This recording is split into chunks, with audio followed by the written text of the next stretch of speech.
आज के इस वीडियो के अंतर्गत देखिए, आज हम क्लास 10th विषय विज्ञान का अध्याय 2 से प्रश्न पढ़ने वाले हैं कि अम्ल क्षार सूचक किसे कहते हैं और यहाँ कितने प्रकार का होता है। ठीक है, प्रश्न आप नोट कर लेना कि अम्ल क्षार सूचक किन्हें कहते हैं और यहाँ कितने प्रकार का होता है। ठीक है, नोट कर लेना। तो चलिए हम अम्ल क्षार सूचक को अच्छे समझते हैं। पहले इसकी परिभाषा देखेंगे और फिर हम इसके प्रकार पढ़ेंगे। ठीक है, तो चलिए इसको रखते हैं हम साइड में और यहाँ पर हम अम्ल क्षार सूचक को समझते हैं। ठीक है, तो देखिए अम्ल क्षार और सूचक। ठीक है, अम्ल और क्षार के बारे में पिछले वीडियो में बता चुकी हूँ। चलिए एक बार और मैं यहाँ पे मैं बता दूं कि अम्ल क्या है। अम्ल तो जो स्वाद में खट्टे होते हैं उन्हें हम अम्ल कहते हैं, और जो स्वाद में कैसे होते हैं, कड़वे या तीखे होते हैं, उनको हम क्या कहते हैं, क्षार कहते हैं। अब अम्ल का मतलब ये आप समझ चुके, क्षार का मतलब समझ चुके। अब बारी है सूचक। सूचक यानी कि सूचना देना। ठीक है, सूचना देना। ठीक है, तो अम्ल, क्षार और सूचक तीन का आपको मतलब समझ में आ गया कि क्या है अम्ल, क्षार, सूचक। ठीक है, तो देखिए यहाँ पर मैंने तीनों शब्दों का अलग अलग आपको मतलब बता दिया है कि अम्ल स्वाद में खट्टे होते हैं और क्षार स्वाद में कड़वे होते हैं। सूचक यानी कि सूचना देना या पहचान करना, पहचान बताए। सूचक यानी कि पहचान बताना। ठीक है, कि अम्ल है कि क्षार है। अब देखिए पूरा कॉन्सेप्ट कि अम्ल क्षार सूचक किन्हें कहते हैं। ठीक है, तो देखिए ऐसे पदार्थ जिनको अम्ल में मिलाने पर या क्षार में मिलाने पर अपना रंग और गंध क्या करते हैं, बदल देते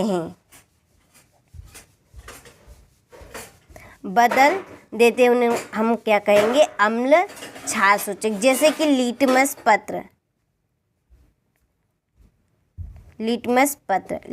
पत्र के बारे में पिछले वीडियो में बता चुकी हूँ। दो तरह के होते हैं, एक तो नीला, ठीक है, और एक होता है लाल। दो तरह का। तो देखिए जब हम नीले लिटमस पत्र को अम्ल के साथ मिलाएंगे, ठीक है, अम्ल के साथ मिलाएंगे तो यह नीले को क्या करेगा, लाल कर देगा। और जब हम लाल लिटमस पत्र को क्षार के साथ मिलाएंगे, ठीक है, तो लाल लिटमस पत्र क्या कर देगा, नीला कर देगा। तो आप यहाँ पर ही डिफरेंस समझ चुके होंगे कि यहाँ पर अम्ल ने नीले को लाल कर दिया और क्षार ने लाल को नीला कर दिया। तो इसी को कहते हैं हम अम्ल क्षार सूचक। ठीक है, तो ऐसे पदार्थ जिनको अम्ल में मिलाने पर या क्षार में मिलाने पर अपना रंग और अपनी गंध बदल देते हैं, उनको हम अम्ल क्षार सूचक कहते हैं। ठीक है, आशा है कि मुझको आप समझ में आ गया होगा आपको कि अम्ल क्षार सूचक किन्हें कहते हैं। ठीक है, तो चलिए इसकी परिभाषा आप नोट्स में से कवर करिएगा, मैं बताऊंगी आखिरी में। अब चलिए ये तो हो गई इसकी डेफिनेशन। अब अम्ल क्षार सूचक दो प्रकार के होते हैं। पहला तो है प्राकृतिक सूचक। ठीक है, प्राकृतिक सूचक जो प्रकृति के द्वारा होता है। ठीक है, दूसरा है कृत्रिम सूचक।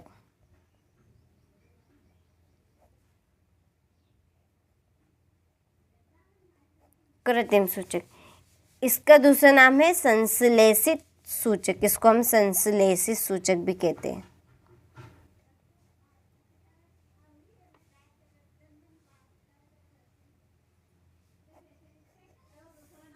ठीक है, तो ये है अम्ल क्षार सूचक दो प्रकार के, प्राकृतिक सूचक और कृत्रिम सूचक। ठीक है, चलिए तो आप यहाँ से अम्ल क्षार सूचक की परिभाषा लिखिएगा नोट्स में से कि ऐसे पदार्थ जो किसी विलयन में अम्ल या क्षार के साथ मिलकर अपना रंग या गंध बदल देते हैं उन्हें अम्ल क्षार सूचक कहा जाता है। किन्हें कहा जाता है अम्ल क्षार सूचक? कि ऐसे पदार्थ जो किसी विलयन में, कोई सा भी विलयन हो, चाहे अम्ल का हो चाहे क्षार का हो, तो वह अम्ल या क्षार के साथ मिलकर अपना रंग और अपनी गंध बदल देते हैं, उन्हें हम अम्ल क्षार सूचक कहते हैं। ठीक है, चलिए ये हो गई इसकी परिभाषा। यह दो प्रकार का होता है, ठीक है, प्राकृतिक सूचक और दूसरा है कृत्रिम सूचक यानी संश्लेषित सूचक भी इसको कहा जाता है। प्राकृतिक सूचक के उदाहरण लिटमस पत्र, हल्दी, लाल पत्ता गोभी आदि, जो कि प्रकृति द्वारा उपलब्ध है। ठीक है, कृत्रिम सूचक के उदाहरण मेथिल, ऑरेंज, फिनोल्फथैलिक, ठीक है, ये मानव द्वारा निर्मित, जैसे कि हम विलयन बनाते हैं। ठीक है, तो ये है आपका अम्ल क्षार सूचक के बारे में कॉन्सेप्ट था, किसे कहते हैं और कितने प्रकार का होता है। ठीक है, तो यहाँ से आप अच्छे से स्क्रीनशॉट लें इस प्रश्न का और इस प्रश्न को आप अच्छे से नोट करें, कंप्लीट करें। देखिए 2 नंबर में भी आपसे इसकी परिभाषा पूछी जा सकती है। ये 2 नंबर में यहाँ कितने प्रकार का होता है ये भी आपसे पूछा जाए, क्योंकि 2 नंबर में हो गए प्राकृतिक सूचक के उदाहरण और कृत्रिम, यह कितने प्रकार का होता है उसके उदाहरण बताइए।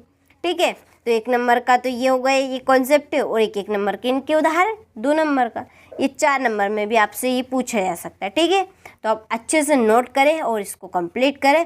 किसी भी तरह की इसमें और भी प्रॉब्लम आपको आ रही है तो बिन झिझक आप कमेंट करके बता सकते हैं। ठीक है, चलिए तो मिलते हैं आपसे अगले वीडियो में किसी अन्य प्रश्न के साथ। ठीक है।